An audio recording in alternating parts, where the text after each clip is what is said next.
What's up YouTube, more back here with yet another video. Today we're going to be covering how to get some great video settings out of your Fuji X-T2 if you decide to do some vlogging with it.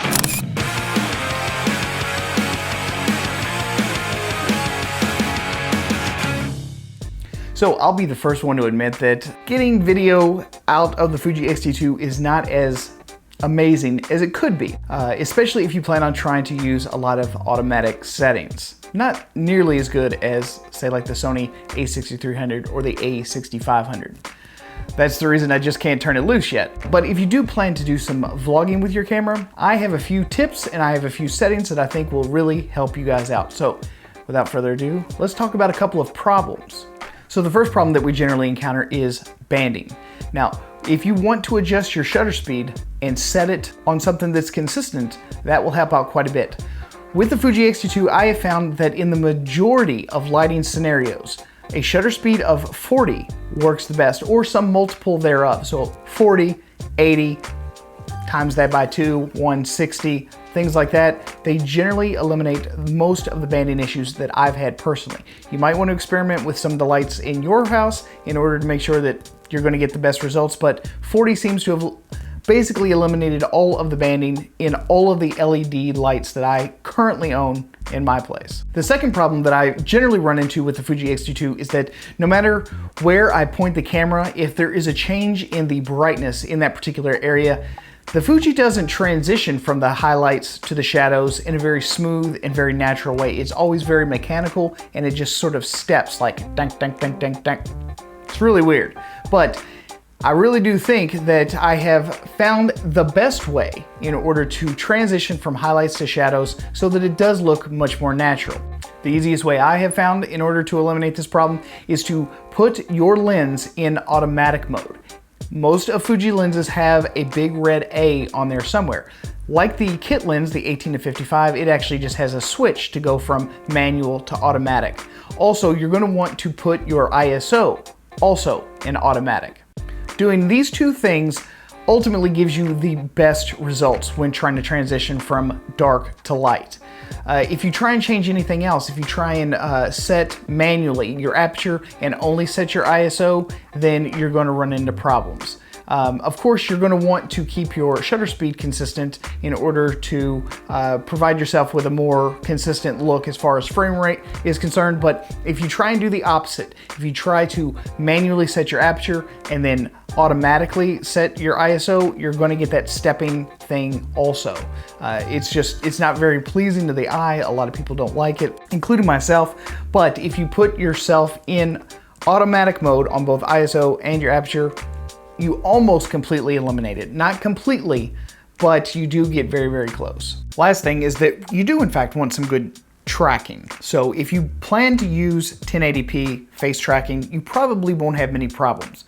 But if you plan to shoot your vlogs or whatever in 4K, you're probably going to want just a little bit of help from the autofocus system. So go into your menu and then go to AF MF menu and then slide over here to your AFC custom settings. I've set up a custom setup and I've got the tracking sensitivity set to 4. And I've got the speed tracking sensitivity set to 0. And the zone area switching I've got set to center. That way, if you happen to, be moving your hands in front of your face quite a bit, it will stay focused on the center of the frame, because generally when you hold your camera out, it's just going to be you right there in the middle of that frame.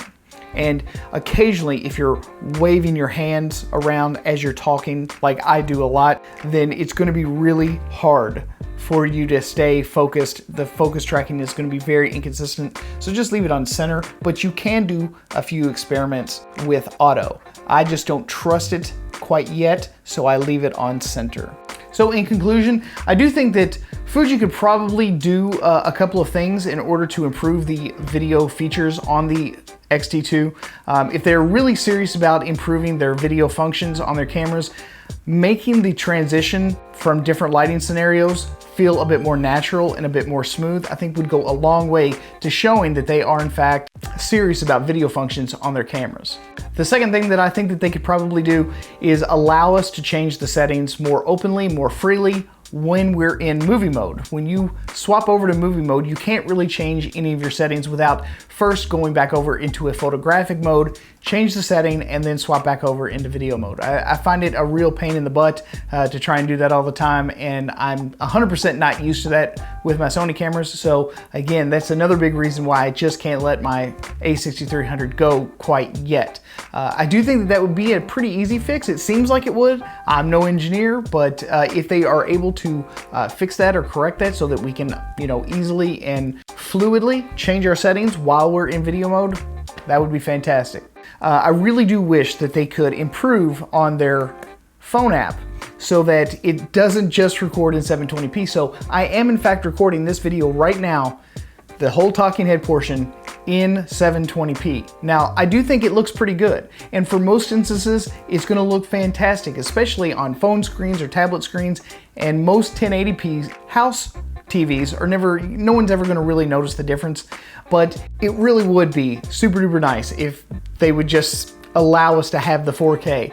It's just shooting a signal over saying record. I don't know why they've limited the video functions using the phone app to only 720p.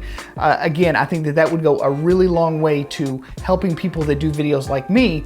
Vlogging is a profession. We really do need to have better video functions via the app. And this is the best way, cheapest way, and most efficient way to monitor our framing and composition to make sure that we're getting exactly what we need. So there you have it. There you go, guys. I hope you guys enjoyed this video. If you did, please don't forget to give it a thumbs up. If you enjoyed the content, subscribe, and also share it around the interwebs with your friends and family or whoever else you think might be interested in the content. At any rate, thanks for stopping here at the Photo Video Show. I'm your host, Mark Puckett, and I will see you guys again on the next one. Peace.